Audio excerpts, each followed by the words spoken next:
Hi மக்களே, இது இந்த ரெண்டு பசங்க வச்சுருக்காங்களா, அந்த தாய்மார்களுக்கு சொல்கிறேன். அதுவும் பொண்ணு ஒன்று பையன் ஒன்று வச்சுருக்கோம். இந்த பொண்ணாக இருந்தாலும் பையனாக இருந்தாலும் ரெண்டு பசங்களும் ஒரே மாதிரி பாருங்கள்.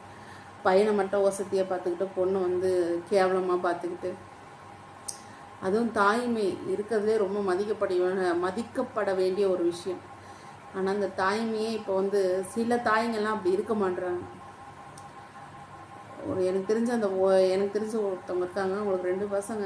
அவங்க ஒரு பொண்ணுக்கு பார்த்திங்கன்னா கண் ஒரு மாதிரி மாலை கண் மாதிரி இருக்கும், டோரை கண்ணை சொல்லுவாங்க. அந்த பையனுக்கு எந்த குறையும் கிடையாது.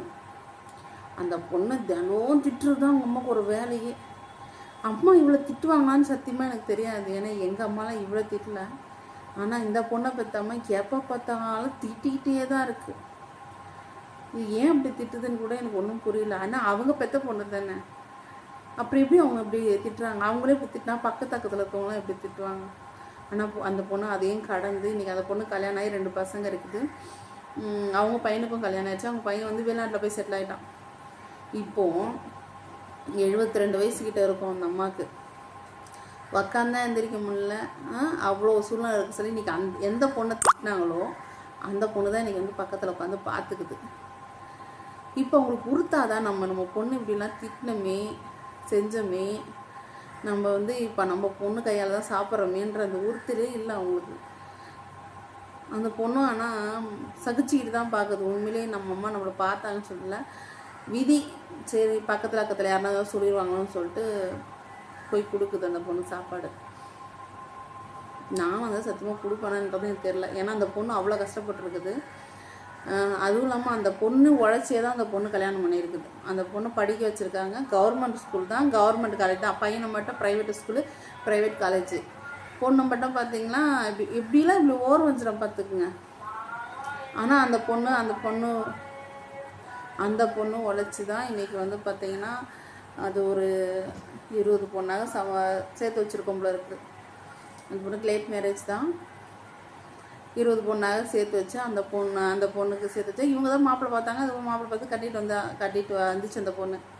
இருந்தால் கூட சொல்கிறேன், அந்த பொண்ணுக்குன்னு அவங்க சம்பாரிச்சதில் ஒன்றும் இல்லை. இவங்க படிக்க வச்சாங்க, அவ்வளோதான். அந்த பையனுக்கு மட்டும் என் பையனுக்கு அது வேணும் இது வேணும், ஊரில் இருக்க சொத்து என் பையனுக்கு தான், இதுக்கு தான். அந்த பொண்ணு கண்டுக்கவே இல்லை. இப்பயும் பாருங்கள், அவங்க அம்மா சரி இவ்வளோ நம்ம பொண்ணு பார்க்குதுன்ற அந்த எண்ணமே இல்லை. வீடியோ பார்க்குற அம்மாக்கள் யாருன்னா இந்த மாதிரி இருந்தீங்கன்னா தயவு செஞ்சு மாறிடுங்க. கடவுள் அந்த அம்மாவுக்கு இப்போ தண்டனை கொடுத்தா இருக்கிறாரு. இப்பயும் அந்த அம்மா உணரலை. இன்னும் எப்போ தான் உணருமோ தெரில. இந்த மாதிரிலாம் தயவு செஞ்சு இருக்கிற அம்மாக்கள்லாம் மாறுங்க. 2 பிள்ளை பிறந்தா 2 பிள்ளையும் ஒரே மாதிரி பாருங்கள். அசிங்கமாக இருக்குது. தாய்மைனால எவ்வளோ ஒரு பெரிய விஷயம். அம்மாவுக்கு அதே இப்படி அந்த தாயே அப்படி நடந்து சொல்ல யார்கிட்ட போய் அந்த பொண்ணு இந்த மாதிரி விஷயத்தெல்லாம் சொல்லும்? ஆனால் நல்ல பொண்ணுங்க அந்த பொண்ணு. குறைய வச்சு தாயை கிட்ட பண்ண சொல்லக்கூட தாயை விடவே இல்லை. அந்த தாயையும் இன்னும் பார்க்க தான் செய்யுது. அந்த பொண்ணு இப்போ வேலைக்கும் போகுது, 2 பசங்களையும் பார்த்துக்கிட்டு வேலைக்கும் போகுது. அவங்க வீட்டுக்காரன் அந்த பொண்ணு நல்லா பார்த்துக்கிறாரு. அந்த பொண்ணுக்கு கிடச்ச ஒரே சந்தோஷம் என்னென்னா, கட்டின கணவர் நல்ல கணவராக இருக்கான். அவங்க அம்மா மாதிரி இல்லை. ஆனால் அந்த பொண்ணு அவங்க அம்மா மாதிரி இல்லை. எவ்வளோ திட்டினா கூட அவங்க அம்மாவை போய் பார்க்குதில்ல. எப்படி ஒரு அம்மா இப்படி எரிஞ்சு விழுந்தோம், ஒரு அம்மாவுக்கு இந்த மாதிரி நல்லா பார்த்துக்கிற பொண்ணுலாம் எப்படி கிடைக்கிறாங்கன்ட்டு ஆச்சரியமாக இருக்குது. ஏன்னா நல்லா பார்த்துக்கிற அம்மா வீட்டில் பார்த்தீங்கன்னா, நல்லா பார்த்துக்கிறவங்க வீட்டில் பார்த்தீங்கன்னா பொண்ணுங்க எல்லாம் வித்தியாசமாக இருக்குதுங்க. ஒரு வேலை வீட்டில் செய்யாதுங்க. நீ என்ன சொல்கிறது ஆனால் கேட்காதுன்னு இருக்குதுங்க. ஆனால் இப்படி திட்டி அந்த பொண்ணை கஷ்டப்படுத்தி கூட அந்த பொண்ணு அவங்க அம்மாவை கஷ்டப்படுத்தணும்னு நினைக்கவே இல்லை. ஆச்சரியமாக இருக்குது அந்த பொண்ணை நினச்சா. இப்படியும் ஒரு பொண்ணு இருக்குமான்ட்டேன். ஆனால் இன்றைக்கி ராஜாத்தி வாழ்க்கை வாழுது அந்த பொண்ணு. அவங்க வீட்டுக்கார் நல்லா பார்த்துக்கிறாரு. 2 பசங்களாச்சு. 2 பசங்களையும் சப்போர்ட்டிவாக இருக்கார். வேலைக்கு போனாலும் சந்தோஷமாக இருக்குது. பசங்கன்னா இப்படி தான் இருக்கணும்ல, அந்த பொண்ணு மாதிரி. எனக்கு ஒரே பையன்தான். எனக்கு பொண்ணு பிறந்தா இந்த மாதிரி ஒரு பொண்ணு பிறக்கணும்னு ஆசை. இவ்வளோ அன்பாக பார்த்துக்கிற ஒரு பொண்ணு கிடைக்கிறப்போ ரொம்ப பெரிய விஷயம்ல. நான் கூட எங்கள் அம்மாவுக்கு அப்படி இருக்கணும்னு தான் நினைக்கிறேன். நான் கூட சின்ன கோவப்படுவேன். ஆனால் எங்கள் அம்மா நல்லா பார்த்துக்கணும்னு நினைப்பேன். இருந்தாலும் அந்த பொண்ணு ஈடுக்கா என்ன வைக்க சொல்ல நான் கூட அந்த ஈடுக்கு வந்துக்க மாட்டேன். ஏன்னா எனக்கு வந்து ஒரு சில விஷயங்கள்லாம் யாருன்னா பண்ணிட்டாங்கன்னா அவங்ககிட்டே போக மாட்டேன், தள்ளி வந்துடுவேன். அவங்ககிட்ட பேசி, அது அம்மாவாக இருந்தாலும் சரி, வேறு யாருனா இருந்தாலும் சரி. அம்மாவாக இருந்தால் நானும் போய் கொஞ்ச நாள் கழிச்சு நானாக பேசிடுவேன். மற்றவங்க இருந்தால் வேணான்னு நான் தள்ளி வந்துடுவேன். ஆனால் அந்த பொண்ணு யாரையுமே இது வரைக்கும் வெறுத்ததே கிடையாது. எல்லாருக்கிட்டையுமே அன்பு தான். அந்த பொண்ணு திட்டினவங்க அந்த திட்டினா திட்டிட்டு போகிறாங்கக்கா அப்படின்னு சொல்லிட்டு போயிடும். அது அவங்க வாய் அவங்க பேசுகிறாங்க அப்படின்னு சொல்லிட்டு போயிடும்.